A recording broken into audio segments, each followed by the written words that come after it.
Hello students. इस programme में हम ये देखेंगे कि ये पैटर्न जो है, इस टाइप का पैटर्न जो है सी प्लस प्लस में कैसे बनाया जा सकता है। एक प्रोग्राम पहले बनाया था जिसमें पैटर्न जो था इसका रिवर्स आप समझ लें कि पहली लाइन में एक स्टार था, दूसरी लाइन में दो। ये उसका रिवर्स है, यानी पहली लाइन जो है उसमें 5 स्टार हैं, उसके बाद 4 हैं, फिर 3 है, फिर 2 हैं, फिर एक है। तो इसका मतलब है कि जो लूप हमने पहले लगाए थे उसको हमने रिवर्स करना है बेसिकली। तो उसकी लॉजिक हम कैसे बनाएंगे, तो मैं इसी प्रोग्राम को जो है मैं आपको करके दिखाता हूँ यहाँ पे। सबसे पहले मैं यहाँ पे एक फॉर का लूप लगाता हूँ। फॉर का लूप लगाने के बाद मैं सबसे पहले लिखूंगा इंटीजर, और रो टाइप का एक वेरिएबल बना लेता हूँ।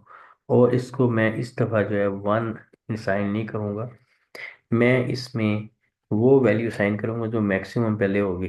जैसे फर्ज करें 5 का पैटर्न बनाना है तो 5 यहाँ पे आएगा। ठीक है, रो नंबर 5।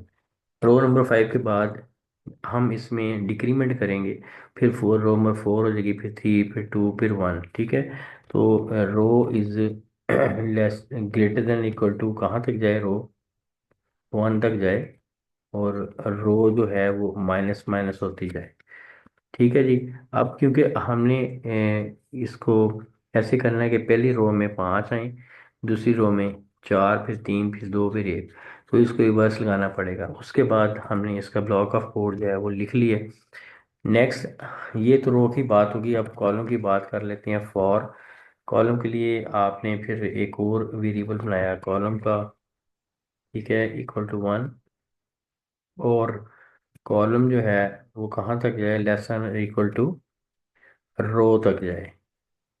जितनी रो हो उतने कॉलम जो है प्रिंट हो। 5 है तो 5, 4 है तो 4, 3 है तो 3। तो उसके बाद कॉलम जो है उसमें एक का इजाफा होता जाए कॉलम में, 1 2 3 4 5। ठीक है, इस तरह से कॉलम जो है इसमें इजाफा होता जाए। और इसको भी इसी तरह से आपने इसका ब्लॉक बनाया, और आपने सी आउट करवाया स्टैरिक,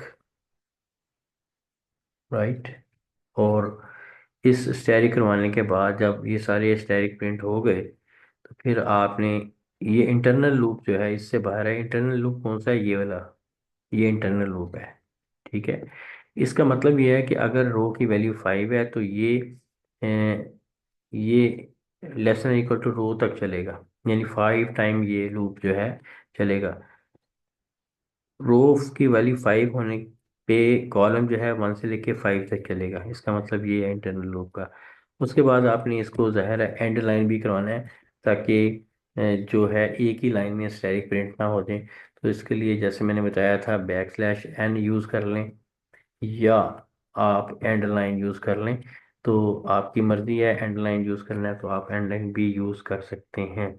तो ये आपका पैटर्न मेरे हिसाब से मुकम्मल हो चुका है। इसको चेक कर लेते हैं। F11 की प्रेस कर रहा हूँ मैं यहाँ पे, और यहाँ पे ये देखें कि 5 का पैटर्न जो है वो रिवर्स ऑर्डर में यहाँ पे प्रिंट हो चुका है। इसको आप उसी तरह से जेनरिक कर सकते, बना सकते हैं कि आप यहाँ पे इनपुट करवा लें यूज़र से वैल्यू, और उस हद तक वो जाए और उतनी रोज जो है उसका जो है वो प्रिंट करे। तो ये बहुत आसान है। तो मैं उम्मीद करता हूँ कि ये भी पैटर्न आपको जो है ये इजीली आपको समझ आ गया होगा। Thank you very much.